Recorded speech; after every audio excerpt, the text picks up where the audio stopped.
Halo teman-teman My Robin, ketemu lagi bersama kita di podcast My Robin.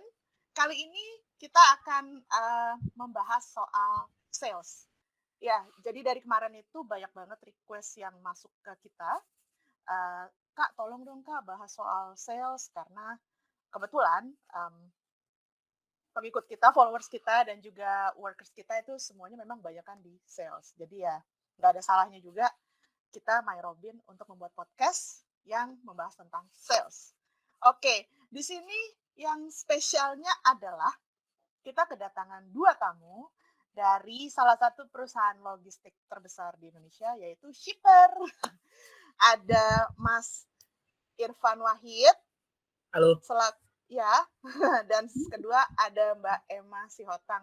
Mbaknya cantik banget ya. Hai. Oke, iya, jadi sebelum kita bincang-bincang yang lebih serius, aku mau kenalin dulu narasumber kita di sini dari Mas dan Mbak yang keren-keren ini. Jadi pertama itu ada Mas Irfan Wahid. Mas Irfan itu adalah City Lead Jabodetabek Shipper yang khusus di sales retail, ya Mas ya? Ya, Jadi ya. Mas Irfan ini dia udah cukup lama juga di sales dan sekarang beliau megang sales retail di Shipper. Lalu yang kedua ada Mbak yang cantik dan mulus ini.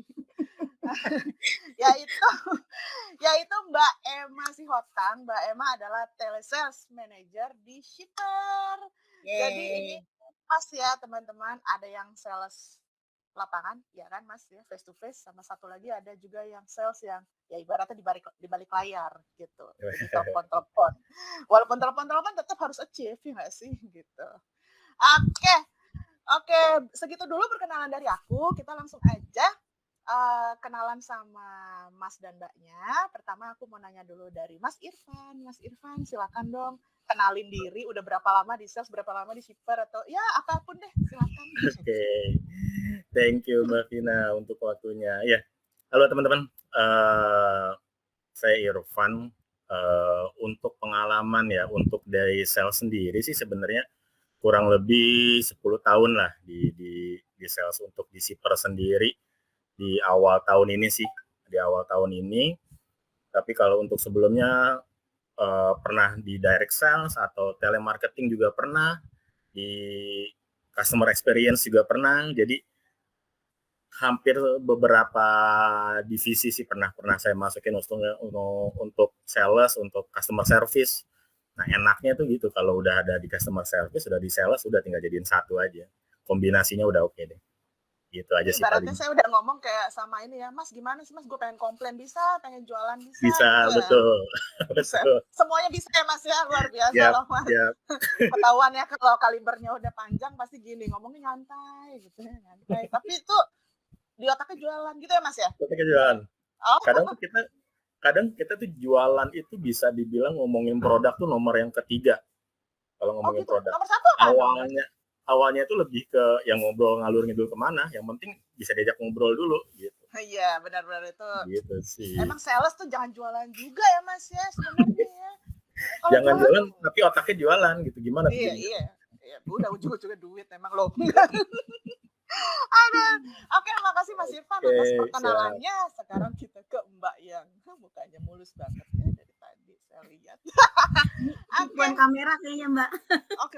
Besok saya akan nanya itu pakai kamera apaan ya Mbak. Soalnya saya bingung antara makeup atau kameranya, itu mulus banget.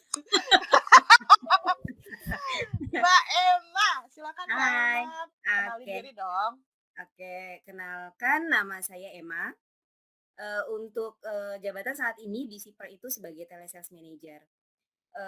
Spesifiknya pokoknya intinya apapun bisa dijual sama telesales. Nah, kalau background-nya sendiri di dunia telesales itu udah dari sejak tahun 2009.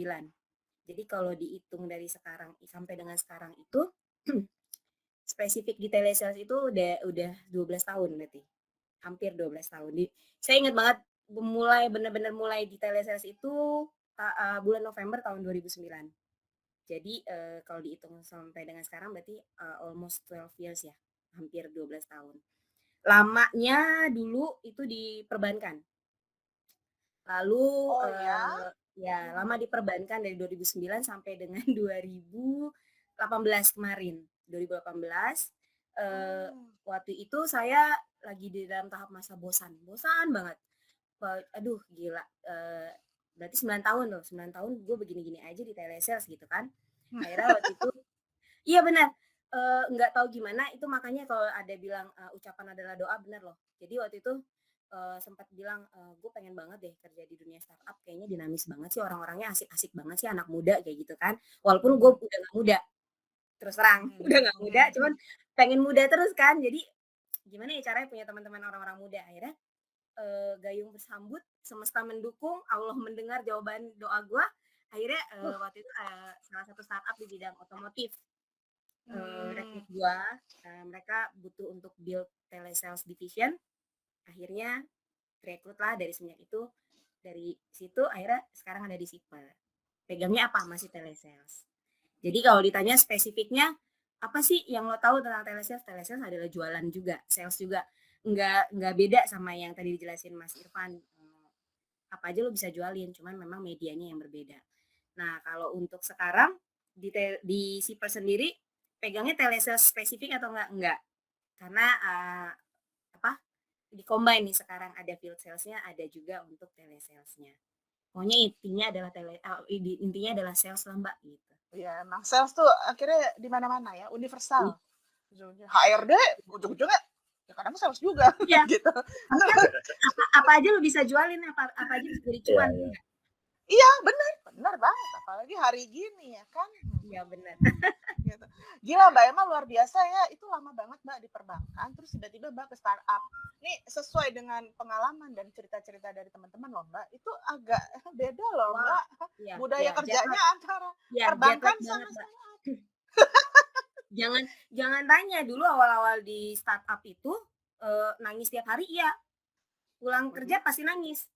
Cuman bisa ceritanya, iya cuma bisa ceritanya sama orang rumah dong, ya kan? Iya benar. Karena memang ibaratnya kalau di perbankan kan semuanya sistem udah rapi. Iya, betul. Lo udah tahu apa yang mau lo jualin, ya udah lo fokus di situ, lo oprak-aprik data yang lo punya. Nah, kalau di startup kan intinya apa aja yang bisa lo jadiin duit, lo harus tangkas, lo harus agile kalau kerja di startup kan.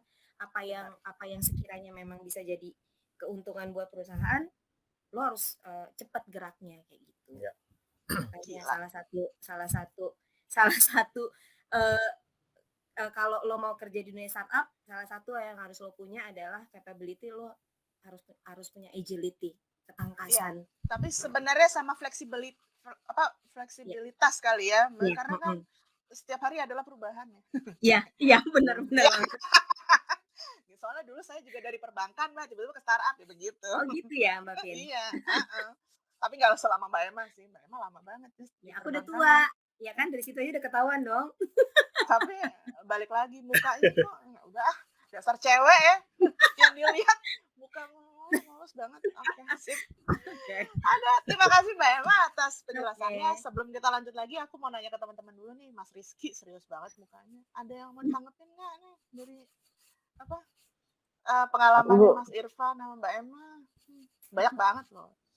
Siapa tahu minta dicariin apa kayak gitu nggak? Atau ada yang minta dijualin apa gitu mungkin? Tahu. Minta dijualin apa? Tadi sempat tertarik sih sama katanya sales itu sebenarnya malah jual nomor 3. Yang pertama kita harus anggap aja lah ngobrol kayak biasa dulu. Nah, dan aku gimana ngomongnya ya, tapi gimana biar orang, kan sales ini kan ngubungin orang, klien yang kita kenal secara personal gitu. Nah, sebagai sales gimana kita akrab sama orang kita nggak kenal juga gitu, cuma karena emang kerjaan aja tapi kita bisa ngakrabkan diri begitu. Mungkin boleh dijawab. Agak berat ya, gue langsung mikir gitu loh pertanyaan lo Rizky. Mas Irfan duluan. Mas Irfan duluan dong yang jawab. Oke, siap. Jadi sebenarnya gini, banget ya, Mas Irfan. Oke, silakan Mas. Langsung jawab aja ya. Jadi sebenarnya sih, gue juga dulu pernah di telemarketing gitu kan. Di telemarketing, mungkin Mbak Vina juga pernah ditelepon sama telemarketing kan ya. Dari asuransi kah, atau dari kartu kredit gitu. Di saat ditelepon, halo selamat siang Ibu, kita dari bank ini gitu kan. Aduh ntar ya Mas, kita lagi meeting gitu kan. pasti ada alasan gimana supaya ada paling sales doang gitu kan. Orang kalau udah ngelihat atau dengar kata sales, udahlah males, paling nawarin produk dan lain-lain.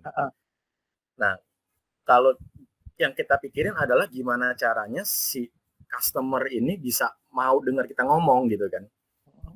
Nah itu dia yang tadi yang pertama, kalau kita ngomongin produk jangan langsung, ibu saya mau nawarin kartu kredit, udah pasti banyak yang di reject gitu kan. Kalau saya dulu di telemarketing adalah, ibu saya dari bank ini, di sini ibu sebagai nasabah terpilih kami. Padahal sih nggak juga gitu kan. semua juga kita tawarin gitu kan. Gue Nah, tapi ngalamin itu. tapi gimana caranya supaya dia tuh ngerasa gue terpilih nih gitu kan. Nah iya. itu buat di telemarketing. Jadi gimana caranya supaya dia mau dengerin gue dulu nih gitu kan. Nah ujung-ujungnya adalah produk gitu.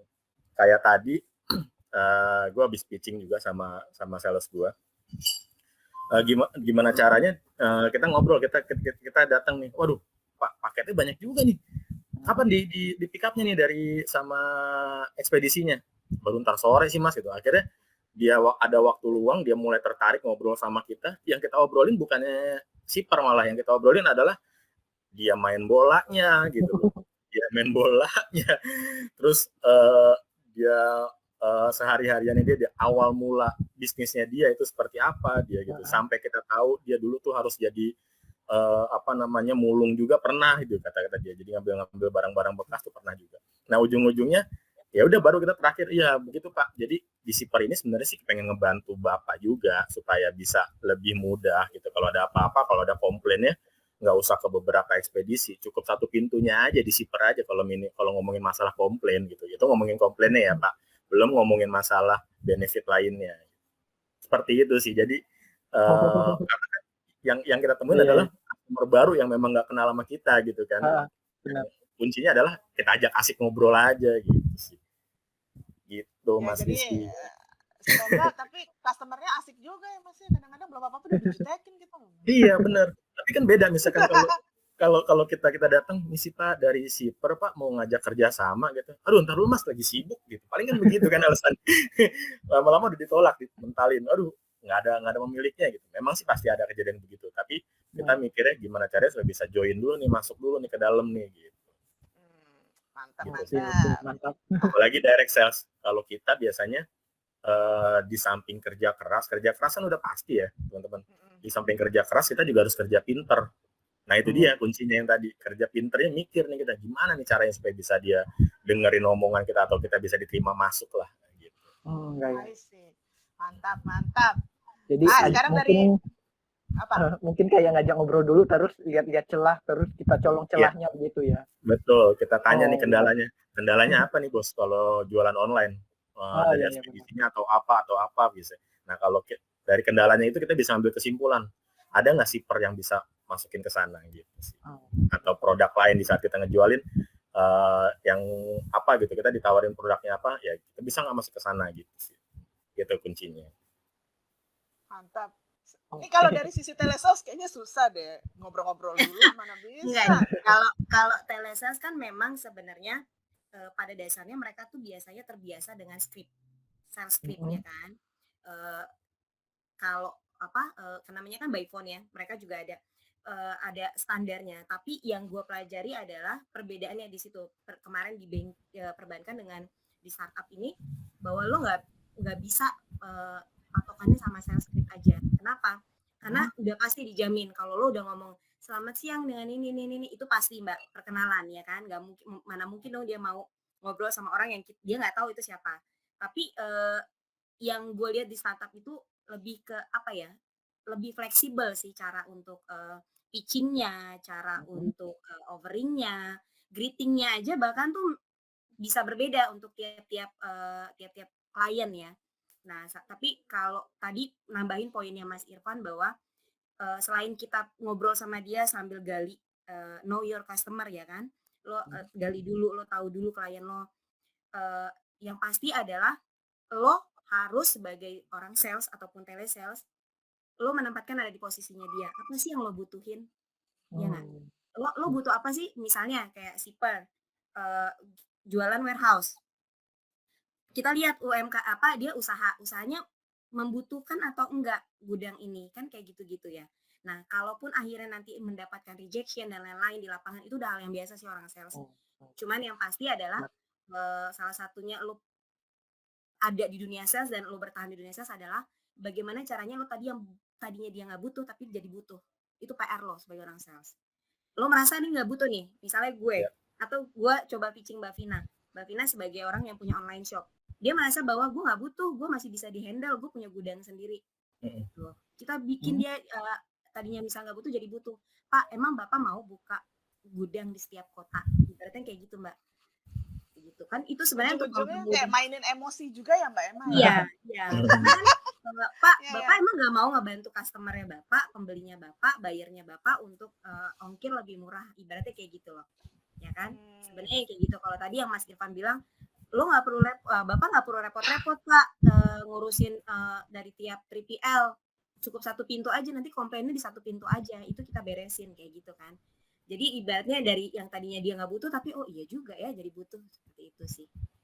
Pertama menempatkan kita ada di posisinya si klien atau customer, kedua adalah kita bikin bahwa dia tadinya nggak butuh tapi menjadi sebuah kebutuhan. Ya mantap ya tuh. Mantap tuh Rizky, banyak banget kan insight-nya. Gua aja jadi tahu juga. Oh iya benar. Emang Rizky mau jadi ini, Mas Rizky mau jadi sales? Tertarik aja sih, ilmunya tuh kayak hebat loh gitu. Kayak orang nggak ya kayak omongan gue mah tadi, orang nggak butuh bisa aja tidak jadi butuh gitu. Iya. Jadi selain kita colong-colong omongan, kita juga pancing-pancing dia biar butuh kita gitu ya. Iya. Salah Mas Rizky.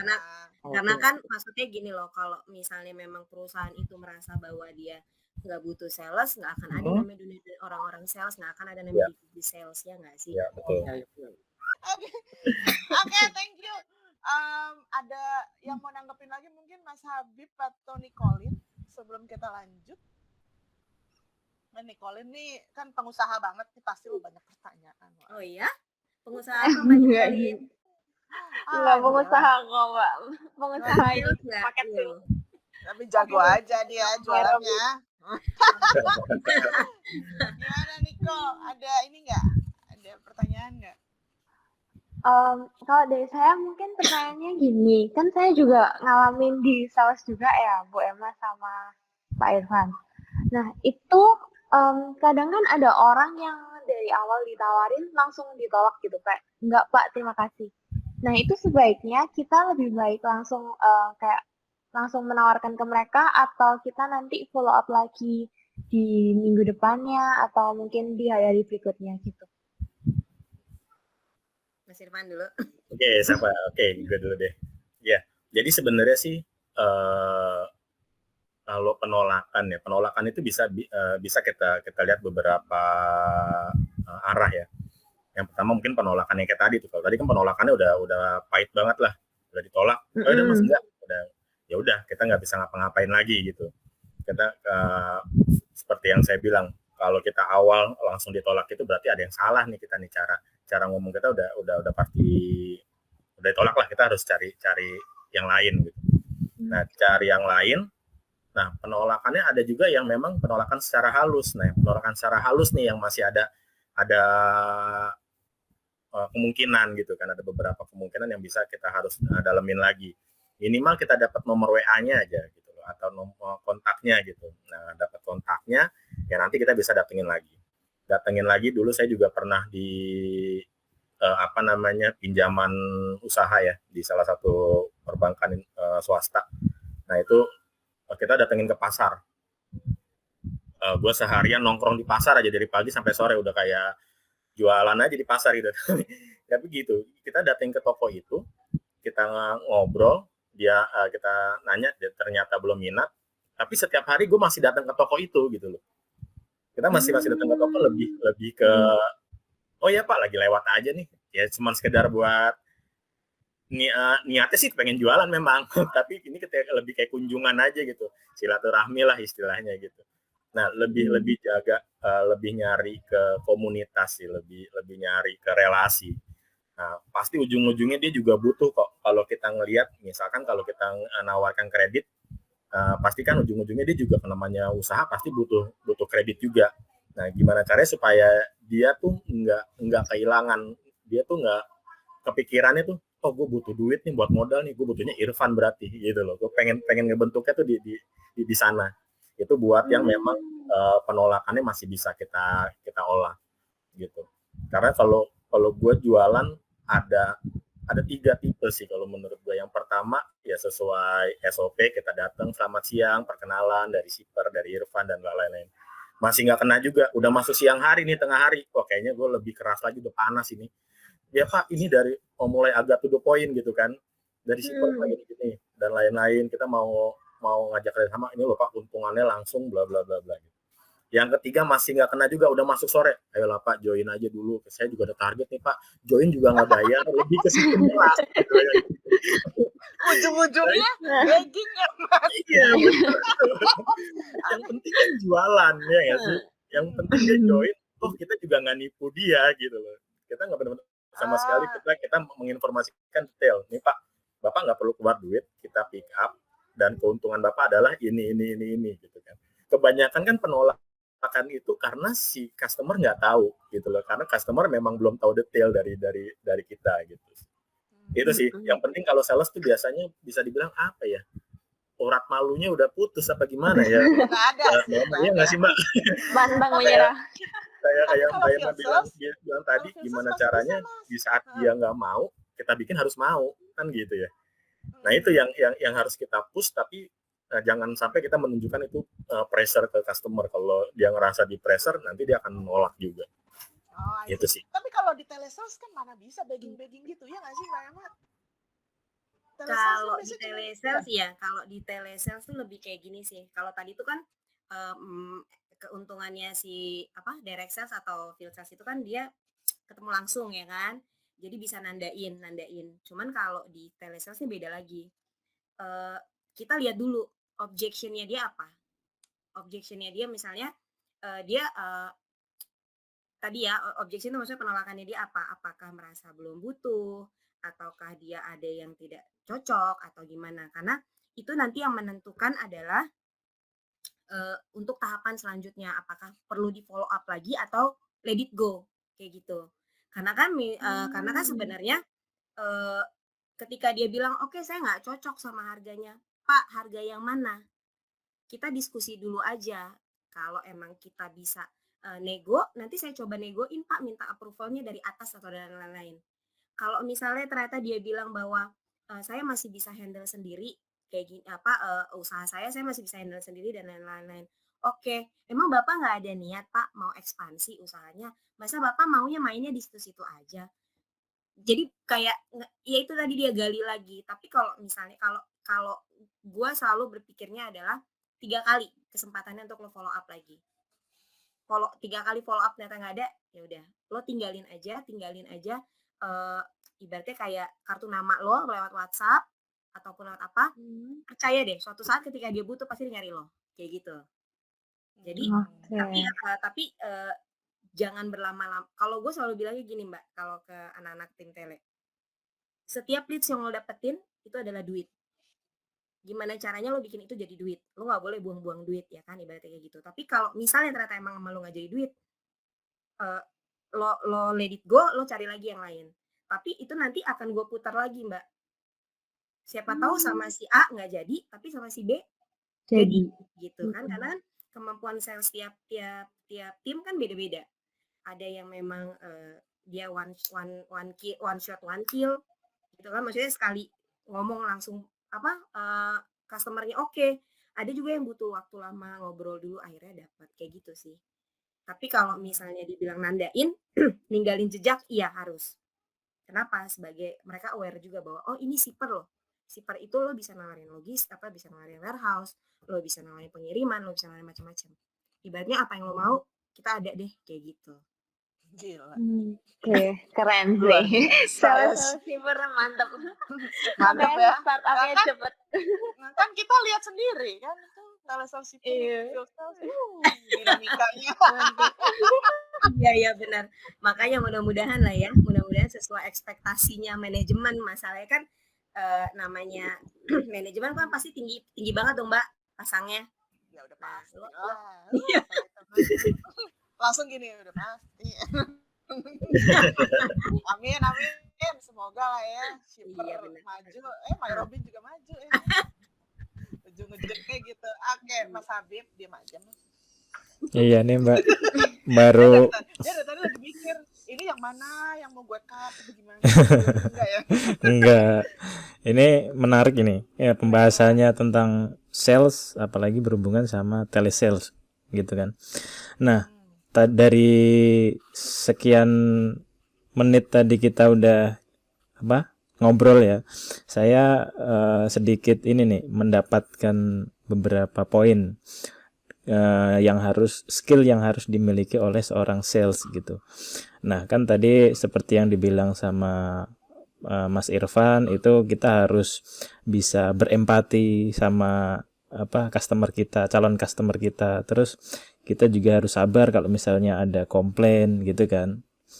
Terus ada juga selain itu kita harus pandai-pandai melakukan pendekatan ke calon customer kita.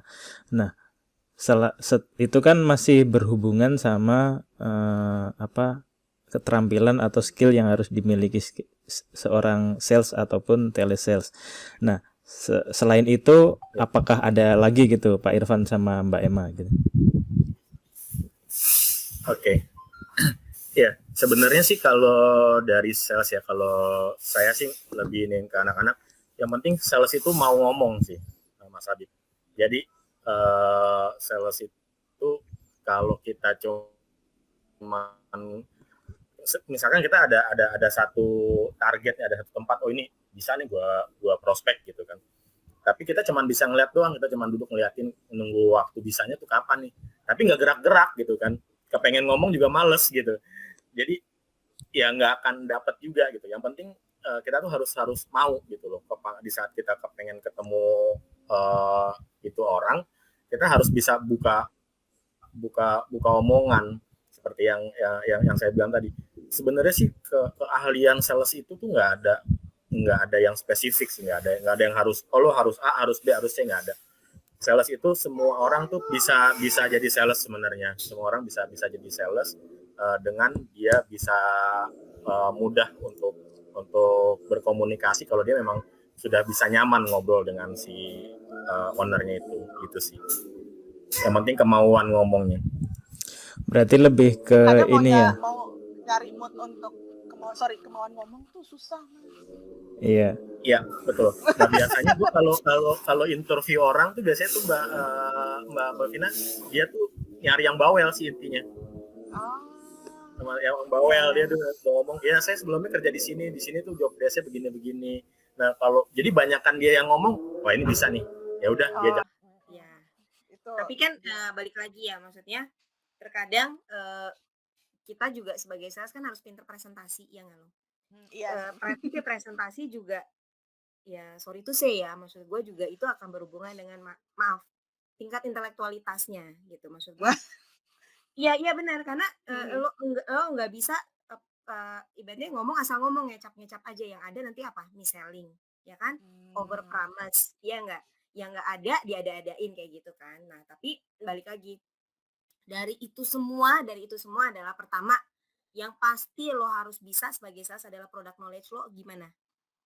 Banyak loh sales itu yang dia bahkan nggak tahu produknya, nggak tahu detail produk yang dijualin seperti apa, ya kan. Akhirnya ujung-ujungnya yaitu tadi over promise lah, mis-selling lah, dan lain-lain.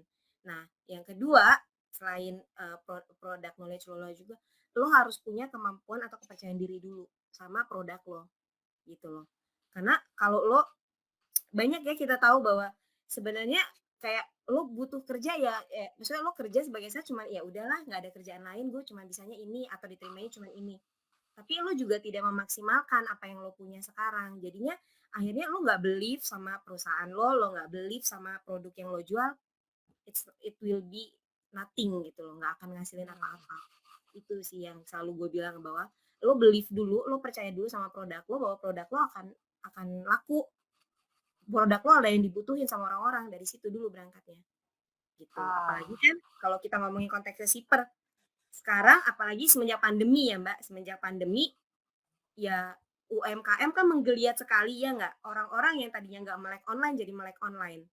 Semuanya berlomba-lomba jadi pengen jualan online. Kalau udah jualan online kan berarti otomatis market lo juga akan lebih luas gitu. Disitulah si Shipper ini masuk, yaitu tadi yang berhubungan dengan UMKM itu apa aja tadi, ya shipping, ya warehouse dan lain-lain.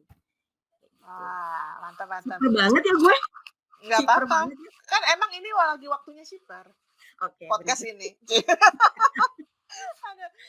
Mas Habib, sorry tadi kan sempat aku potong. Ada lagi yang mau ditambahin? Mungkin. Ya berarti kalau aku bisa nyimpulin sih berarti yang terutama di sini tuh komunikasi yang baik. Yang satu otomatis seorang sales itu harus memiliki public speaking yang di atas rata-rata lah intinya. Terus yang dari Mbak Emma tadi itu apa tadi product knowledge.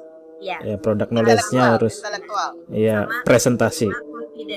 Confident. Oh ya. Oke. Nice. Mantap. Mantap loh, gila.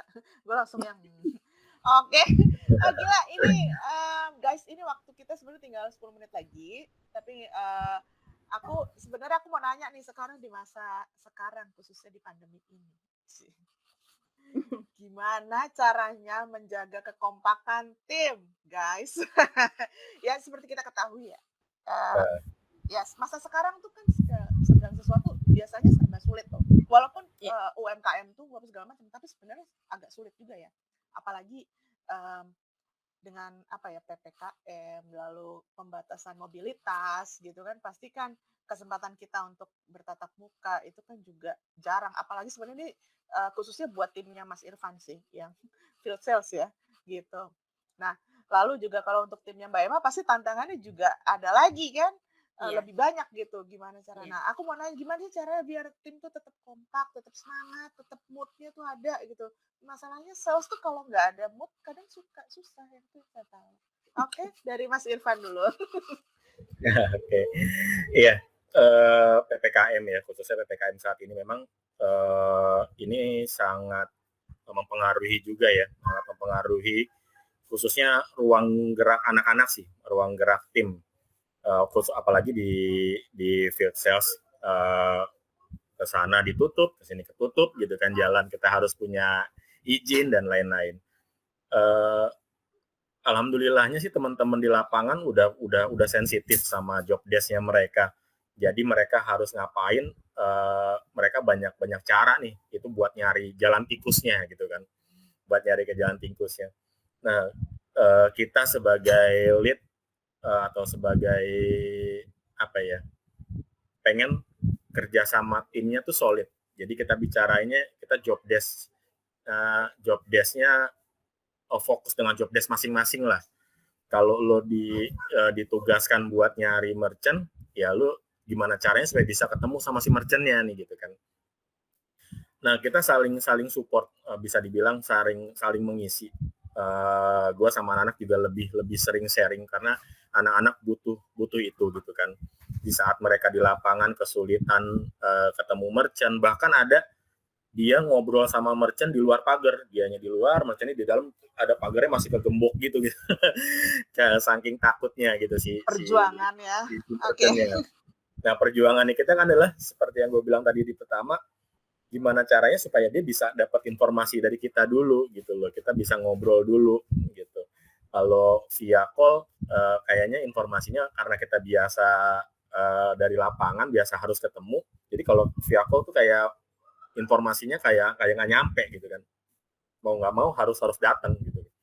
Mau nggak mau datang, ketemu, kita informasiin dengan sesingkat mungkin, secepat mungkin supaya dia juga nggak terlalu lama. Nah, nanti baru kita follow up by WA dan lain-lain gitu. Nah, kadang anak-anak dismotivasinya tuh di situ gitu kan. Kalau pertanyaan Mbak Vina tadi gimana sih menjaga kompakan tim gitu kan dalam kondisi seperti ini, ya itu dia tadi, kita harus banyak sharing. Gue juga ketemu anak-anak, kita pasti bisa sih gitu kan. Soalnya kenapa pasti bisa? Untuk di Project Shipper ini, untuk yang retail ini, segmen kita adalah ketemu toko online gitu kan, ketemu seller-seller online, di mana yang notabene ya mereka masih jalan bisnisnya gitu kan. Yang mempersulit ini kan kondisinya case-nya adalah ketemu orangnya gitu kan, ketemu orangnya sama akses jalannya yang nggak bisa. Nah itu dia, balik lagi tadi, di samping kerja keras kita harus kerja pinter nyari jalan jadinya. Itu sih, nyari jalan dan nyari akses yang lain ketemu. Kalau nggak bisa, ayo udah Pak, via telepon ya, ntar kalau udah oke, kirim datanya via dokumen. Tetap saling support kendalanya kalau nggak ada apa dan lain-lain, atau mungkin di lapangan kita butuh surat nih Mas, kita kirimin suratnya, surat izin buat dan lain-lain gitu kan. Kalau ditanya pernah waktu itu ditanya sama petugas di saat razia, ini Shipper perusahaan apa? Kita logistik Pak. Logistik apa? Di bidang kita juga ngirim ini juga loh, obat-obatan dan lain-lain. Iya juga sih, obat-obatan atau makanan kan juga ngirim juga ya, tergantung tokonya juga. Akhirnya ya udah diizinin jalan buat jalan. Nah itu pintar-pintar komunikasinya juga harus clear sih, semua informasi di lapangan. Kalau ada masalah apa-apa langsung update ke kita langsung support balik. Gila ya perjuangannya, luar biasa. Oke, gimana kalau Mbak Emma? Mbak Emma kan di balik layar mulu nih kan, nggak pernah cari jalan dong. Kalau telesales kan kita tahu ya Mbak, bahwa telesales itu kan biasanya timnya itu minimal banget tuh 12 orang lah ya. Kalau gue secara percaya diri, gue bilang bahwa dari dulu semenjak gue punya tim itu engagementnya nggak perlu diragukan lah gitu. Kenapa? Karena kalau gue selalu bilang ke tim gue itu, there is no I in a team, nggak ada gue dalam satu tim. Jadi ibaratnya gini, gue minta mereka untuk saling jaga. Tapi memang tetap ada, gue akan kasih secara berkala itu kayak reward atau rest untuk tiap achievement dari tiap individu. Tapi gue yang pasti selalu gue minta ke mereka adalah there is no I in a team, in one team. Jadi nggak ada gue bisa, tapi teman-teman lo ketinggalan, apa gunanya? Karena yang dilihat juga kan kerjanya dari manajemen adalah satu tim. Nah engagementnya seperti apa nih? Semenjak pandemi kayak gini kan jarang ketemu. Itu gue kayak sebulan sekali, biasanya di akhir bulan itu biasanya gue kayak ngajak mereka jimit gitu loh Mbak. Jimit misalnya potluck, tapi lo jadiin makanan lo sendiri-sendiri, jadi ya makan aja situ, ngobrol gitu, entah yang ngopi kayak gitu. Terus kalau sehari-hari ya, maaf ya Mbak ada suara azan. Gak apa-apa. Nah tapi kalau sehari-hari tuh biasanya gue tuh suka tiba-tiba random aja gitu Mbak. Gue tiba-tiba random, gue mau ini dong di grup ini jimit dong sekarang gitu. Suka random. Di sisi lain untuk monitoring juga, lo ngapain sih, lo kerja nggak, apa lo lagi jalan-jalan gitu kan. Selain itu ketika ada yang nggak bisa dihubungin tuh, gue akan minta tolong dong ini hubungin ini. Jadi dari situ mereka main engagementnya, bahwa lo dicariin Bu M tuh, lo kemana, lo gini kayak gitu. Jadi saling jaga sih Mbak, itu engagementnya. Jadi intinya adalah ketika lo udah satu tim, lo nggak bisa lo maju sendiri, karena gue sebagai leader dari dulu gue berprinsip adalah a good leader is not create many followers, nggak meng-create banyak followers, tapi a good leader how to create another leaders gitu loh. Gimana caranya supaya dari tim lo ini lo dibilang jago jadi leader atau enggak, kalau mereka juga bisa jadi leader suatu saat, bukan jadi followers lo terus kayak gitu. Nah dari situlah maksudnya gue mau mereka juga kerjanya pintar. Maksud gue, lo tahu reasonnya. Ketika lo nggak achieve, kenapa lo akan kayak misalnya nih kayak kemarin, oke, telesales ini belum tentu pasti akan ada lo. Ibaratnya gue akan mainin logikanya dia. Coba lo kalau lo sebagai pengusaha, lo yang punya shipper, lo punya tim namanya telesales, tapi telesales lo nggak menghasilkan, tapi lo digaji mulu. Boncos nggak lo kayak gitu-gitu. Jadi kita mainin emosionalnya mereka, kita bangun kayak affectionate-nya mereka, supaya mereka juga punya sense of belonging sama timnya, dan mereka juga punya sense of belonging juga sama apa sih job desk-nya mereka, responsibility-nya mereka terhadap perusahaan. Kayak gitu sih Mbak. Mantap. Pastinya sih kita juga bilang ya udah bersyukur ya, kita punya pekerjaan, banyak pengangguran. Iya benar. Ujung-ujungnya benar. Gitu ya. Itu dari semenjak pandemi itu yang gue bilang, bahwa mau cari pengganti lo, kata-kata kasarannya banyak orang yang butuh kerja di luar sana, Dan ketika Benar, lo udah benar. dikasih kesempatan ini sama Allah, gimana lo cara maksimalinnya? Caranya lo bersyukur. Lo bersyukur nggak cuma lo berdoa tiap hari, lo rajin sholat 5 waktu, nggak. Salah satu bentuk bersyukur kan adalah lo memaksimalkan apa yang lo punya, iya nggak? Benar, Karena benar, bisa benar. aja suatu saat tiba-tiba, ya Mbak Vina tahu lah ya, tiba-tiba warning letter keluar gitu kan. Warning letter nggak nyampe 1 bulan, 2 Aduh. minggu. Itu Iya hal yang membuat hati saya gimana gitu. Iya, makanya Oke. itu. Tapi kan harus dibangkitkan juga nalarnya mereka bahwa selama lo bekerja dengan perusahaan, lo juga punya kewajiban. Sebelum lo menuntut haknya, lo udah memenuhi kewajiban lo belum sebagai karyawan, kayak gitu. Benar-benar. Tapi emang saya akuin ya, shipper itu benar-benar dari awal tahun itu dia membuka lapangan pekerjaan tuh banyak banget. Aduh, gila. Itu Januari aku join di perusahaan ini, itu kan langsung megang shipper. Wow, jadi sebenarnya shipper itu turut membantu banget loh. Menyediakan lapangan kerja khususnya di pandemi ini. Jadi memang ya emang apapun itu harus disyukurin ya. Gitu. Ya. Karena shippernya juga belajar Mbak Vin. Mereka juga belajar untuk jadi namanya startup kan. Lo kan harus belajar terus untuk gimana supaya nanti lo jadi established company ya kan. Kayak gitu. Ya, biar dimanapun semuanya tetap harus belajar sih Mbak, mau apapun bentuknya. Ini jadi agak bijak setelah ngobrol-ngobrol. Gara-gara gue ya, aduh maaf ya. Nggak apa-apa Mbak, ini nggak apa-apa loh, ini mendadak jadi agak gimana gitu ya. Pertama ngomongin masalah uang, lama-lama ke ini. Tapi nggak apa-apa, itu artinya positif perkembangan. Iya.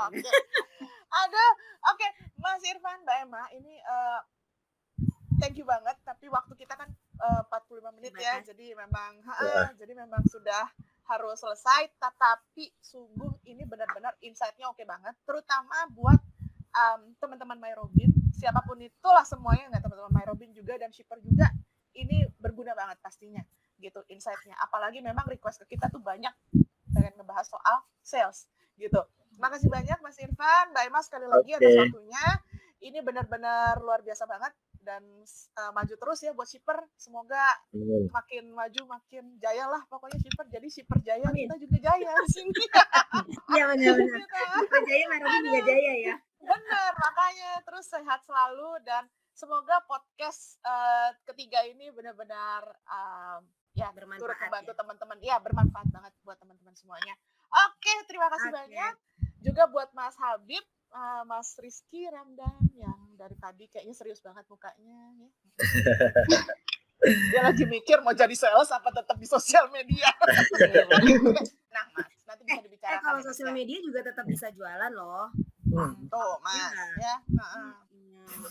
Tenang Mas, itu nanti bisa dibicarakan nanti abis podcast ini besoknya ya. Gitu. Sama Nicolin juga makasih banyak udah ikut meramaikan juga. Oke, terima kasih teman-teman semuanya. Sampai ketemu lagi di podcast MyRobin berikutnya. Dadah. Oke, thank you.